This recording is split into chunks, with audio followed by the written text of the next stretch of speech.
ही नहीं पूरे विश्व के सर्वाधिक लोकप्रिय नेता और देश के यशस्वी प्रधानमंत्री परम श्रद्धेय नरेंद्र मोदी जी ने 2047 तक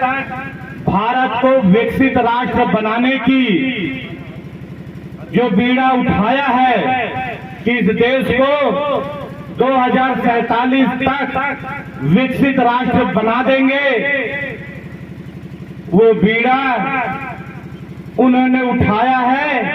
तो आपके सामर्थ्य पर उठाया है, आपके कठिन परिश्रम के दम पर उठाया है, आपकी निष्ठा पर उठाया है और यहाँ बैठे सभी अधिकारियों के ईमानदारी भरे प्रयास से उठाया है। और फिर उन्होंने सीना ठोक के ये शपथ ली है कि 2047 तक हम देश को विकसित राष्ट्र बनाएंगे। उससे पहले जरूरी है कि गांव हमारे मजबूत हों और गांव जब मजबूत होगा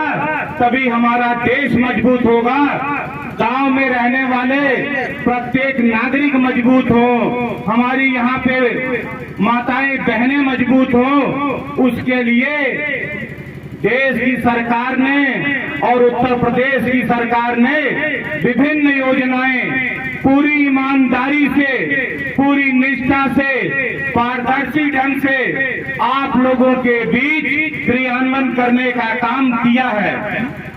सरकार की ये सोच है और ये प्रतिबद्धता भी है कि सभी योजनाएं पूरी ईमानदारी से धरातल तक पहुंचे, जिसके लिए यहाँ बैठे सभी अधिकारियों को भी सरकार की तरफ से निर्देशित है कि पात्र व्यक्ति, जो भी पात्र व्यक्ति है, वो किसी भी योजना से वंचित न रहने पाए। पूरी ईमानदारी से, पारदर्शी ढंग से सभी योजनाएं पात्र व्यक्तियों तक पहुंचे ही पहुंचे। देश के प्रधानमंत्री जी ने छोटे बच्चे से लेकर मां के गर्भ में पल रहे बच्चों से लेकर बड़े बुजुर्ग तक हर प्रकार की योजनाएं बनाई, क्योंकि उन्होंने न किसी जाति का भेदभाव किया, न किसी धर्म का भेदभाव किया। यहाँ जितने लाभार्थी बैठे हैं या जो पात्रता की सूची में अभी उनको जोड़ा जा रहा है, किसी से भी उनकी जाति और धर्म सरकार ने नहीं पूछा और जितनी भी योजनाएं बनाई पूरी ईमानदारी से योजनाएं उन्होंने बनाई, क्योंकि देश के प्रधानमंत्री नरेंद्र मोदी जी और उत्तर प्रदेश के यशस्वी मुख्यमंत्री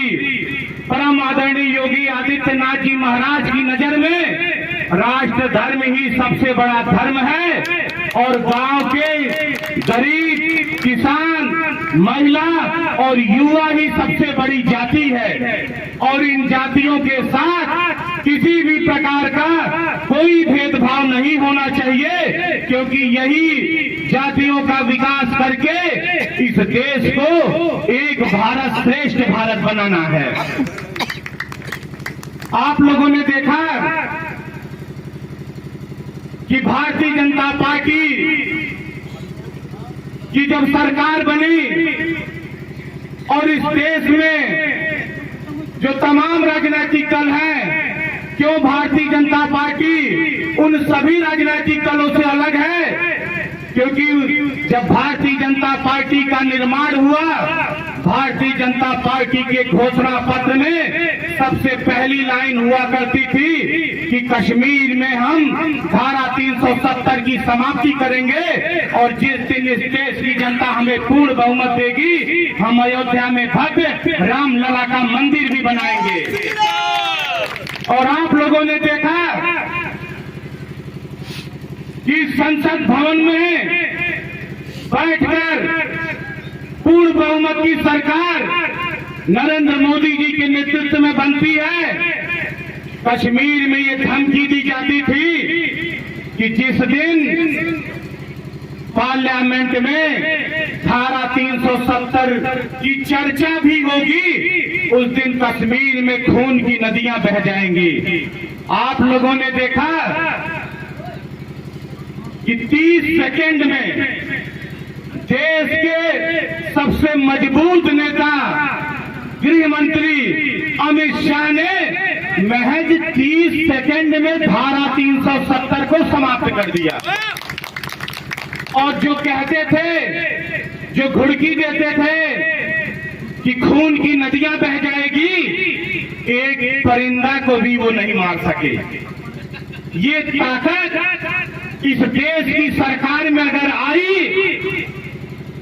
तो इस ताकत के पीछे सबसे बड़ा हाथ आपका है, क्योंकि आपने नरेंद्र मोदी जी के नेतृत्व में विश्वास करके उन्हें पूर्ण बहुमत की सरकार बनाई। और उसके बाद विपक्षी ये कहते थे कि ये भाजपा वाले हैं, जब चुनाव का समय आता है तो राम मंदिर का नाम लेते हैं और ये कहते हैं कि रामलला हम आएंगे, मंदिर वहीं बनाएंगे, लेकिन तारीख नहीं बताएंगे। यही विपक्षी कहते थे। लेकिन आप लोगों के सहयोग से आप लोगों ने 2014 में पूरी ईमानदारी और निष्ठा से एक मजबूत नेतृत्व को जब देश की कमान सौंपी, तो उसके बाद आप लोगों ने देखा कि राम मंदिर बनाने की जो तारीख पूछ रहे थे, ये वही भारतीय जनता पार्टी है। नरेंद्र मोदी जी के नेतृत्व में मंदिर बनाने का मार्ग भी प्रशस्त हुआ और भव्य रामलला का मंदिर का निर्माण भी हुआ। और इस जगापुर की पावन धरती से मैं उन विपक्षियों को कहता हूं कि जो तारीख पूछते थे तो उनको हम तारीख भी बताते हैं,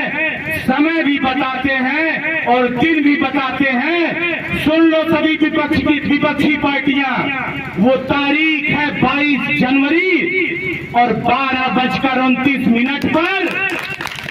सोमवार के दिन भव्य रामलला के मंदिर में भव्य प्राण प्रतिष्ठा का कार्यक्रम होगा, जिसको भारतवर्ष के सभी नागरिक ही नहीं पूरी दुनिया देखेगी। और ये संभव हो पाया है केवल आपकी वजह से, क्योंकि आपने नरेंद्र मोदी पर विश्वास दिखाया, आपने योगी आदित्यनाथ जी पर विश्वास दिखाया, आपने भारतीय जनता पार्टी और उसके सहयोगी दलों पर विश्वास दिखाया, इसलिए यह संभव हो पाया। यहाँ पे बैठे जो पात्रता की सूची में थे, पूरी ईमानदारी से उनको आवास की सुविधा दी गई, उन्हें शौचालय की सुविधा दी गई। यहाँ बैठे हमारे बड़े बुजुर्ग जो 60 वर्ष से ऊपर थे, उनको पेंशन दी गई। हमारी विधवा माओं को भी पेंशन दिया गया, हमारे दिव्यांग भाइयों को पेंशन मिला। और यहाँ पे देश के अन्नदाता किसानों को सम्मान से वो समाज में जिए, सम्मान से खेती का कार्य करे, इसलिए सरकार ने उनके लिए विशेष रूप से किसान सम्मान निधि की व्यवस्था की। किसी भी योजना में पूरी पारदर्शिता बरती गई। किसी भी योजना में कोई यह नहीं कह सकता कि नरेंद्र मोदी की सरकार ने किसी जाति के भेदभाव में, धर्म के भेदभाव के कारण हमें योजनाओं का लाभ नहीं मिला, ऐसा कोई कह नहीं सकता है। और रही बात ईमानदारी की, तो आप लोगों ने देखा कि 9.5 वर्ष से देश के प्रधानमंत्री नरेंद्र मोदी जी हैं, ना उनके ऊपर ना उनकी सरकार के ऊपर कोई 1 रुपए का भी आरोप नहीं लगा सकता है। और जो भ्रष्टाचारी थे उनको बख्शा भी नहीं गया, उन्हें उनके हिसाब से उनके ऊपर कार्रवाई की गई, उनको जेल भेजा गया और भ्रष्टाचार को पूरी तरह से बंद कर दिया गया। और जो पैसों का बंदरबाट होता था, भ्रष्टाचारियों के घर में जाता था, उन्हीं पैसों से आपके लिए योजनाएं बन रही हैं। उन योजनाओं का क्रियान्वयन भी पूरी ईमानदारी से किया जा रहा है। जो भी व्यक्ति अभी तक आवास नहीं पाए हैं, शौचालय उनको नहीं मिल पाया, वो पात्रता की सूची में अभी पीछे रह गए थे, तो देश के प्रधानमंत्री जी ने और उत्तर प्रदेश के मुख्यमंत्री जी ने यह व्यवस्था की। यहाँ पे बैठे हमारे सभी विभागों के अधिकारी गण हैं, उनको पात्रता के हिसाब से सूची में शामिल करने का भी प्रक्रिया शुरू हो गया है। और मैं यहाँ बैठे सभी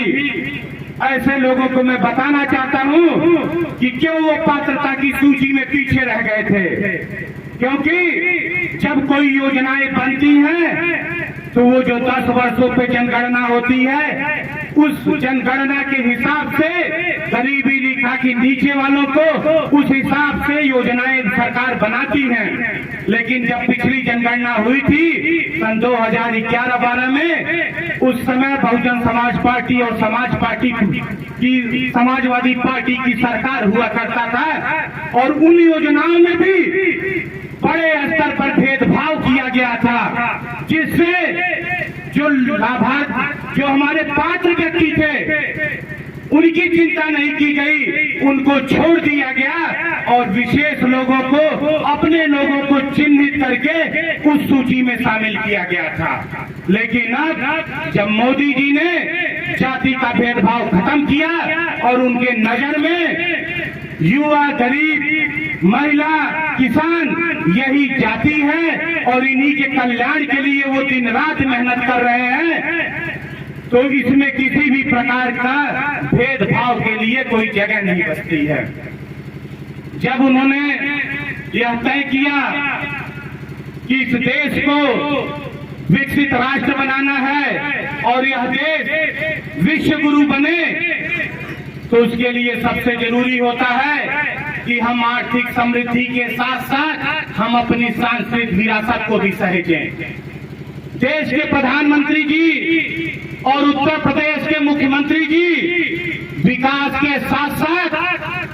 उनकी यह सोच है कि किसी भी तरीके से विकास का पहिया रुकना नहीं चाहिए, विकास की गति और तीव्रता के साथ आगे बढ़े, लेकिन इसके साथ साथ हमारी संस्कृति का भी प्रचार प्रसार देश नहीं विदेशों में भी हो और हम लोगों को अपनी संस्कृति पर गर्व करना चाहिए। ये कहा जाता है कि वही देश प्रगति कर सकता है, वही देश आगे बढ़ सकता है जिस देश के नागरिकों में अपने देश के प्रति असीम प्यार हो, लगाव हो और अपने देश के भूत पर, इतिहास पर उनको गर्व हो और वर्तमान उनका सशक्त हो और भविष्य के सुनहरे सपने होते हैं, वही देश प्रगति कर सकता है। और हम यहाँ पूरे अधिकार के साथ कह सकते हैं कि हमारे देश के नागरिकों के पास वो सभी चीजें हैं। हमारे देश के पास एक मजबूत इच्छा शक्ति वाली सरकार है, कुशल नेतृत्व करता है। तो हम पूरी ईमानदारी से इस मंच के माध्यम से कहते हैं कि आप लोगों के सामर्थ्य के बल पर 2047 से पहले ये भारत विकसित राष्ट्र बन जाएगा। मैं यहाँ पर उपस्थित सभी जनमानस से एक अपील करता हूँ कि 22 जनवरी के दिन सभी लोग अपने अपने गांवों में सभी मंदिरों पर सुबह भजन कीर्तन का कार्यक्रम करेंगे और दिन में रामलला के मंदिर का भव्य प्राण प्रतिष्ठा के कार्यक्रम को सीधा प्रसारण देखने का काम करेंगे और शाम को सभी अपने अपने घरों पर दीपक जलाएंगे। सभी लोग जलाएंगे दीपक ना, और आप लोग आज से मोदी जी और योगी जी के नेतृत्व में उनका एक विशेष आग्रह है कि आज से ही 22 तारीख तक सभी मंदिरों पर साफ सफाई का कार्यक्रम हो, स्वच्छता का कार्यक्रम हो और 22 तारीख को जो हम लोगों को, इस पीढ़ी को माननीय मोदी जी ने और भारतीय जनता पार्टी की सरकार ने यह शुभ अवसर देखने का अवसर प्रदान किया है, तो हम लोगों का भी एक कर्तव्य बनता है कि यहाँ बैठे जगापुर की पावन धरती से हम लोग एक बार जोरदार उद्घोष करके नरेंद्र मोदी जी तक ये आवाज पहुंचाएं कि जगापुर की धरती ने भी ये ऐलान कर दिया है कि आने वाले चुनाव में मोदी जी आपको भी ये जगापुर की धरती गारंटी देती है कि प्रचंड बहुमत से आपको पुनः देश का प्रधानमंत्री हम लोग बनाएंगे। मैं आप सभी से निवेदन करता हूं कि एक बार पूरी ताकत से उद्घोष करेंगे, जय श्री राम, जय श्री राम, जय श्री राम, जय श्री राम, भारत माता की, भारत माता की। आकाश भूमि न्यूज राष्ट्रीय समाचार पत्र व वेब न्यूज चैनल, निडर पत्रकारिता की एक अनोखी झलक। लाल बटन दबाकर चैनल को सब्सक्राइब करें तथा घंटी का बटन अवश्य दबाएं ताकि सभी वीडियो की जानकारी आपको मिलती रहे। अपने आसपास होने वाली घटनाओं की जानकारी के लिए आप हमें नीचे लिखे नंबरों पर संपर्क कर सकते हैं। आप अपने आसपास होने वाली घटनाओं का वीडियो हमें व्हाट्सएप भी कर सकते हैं।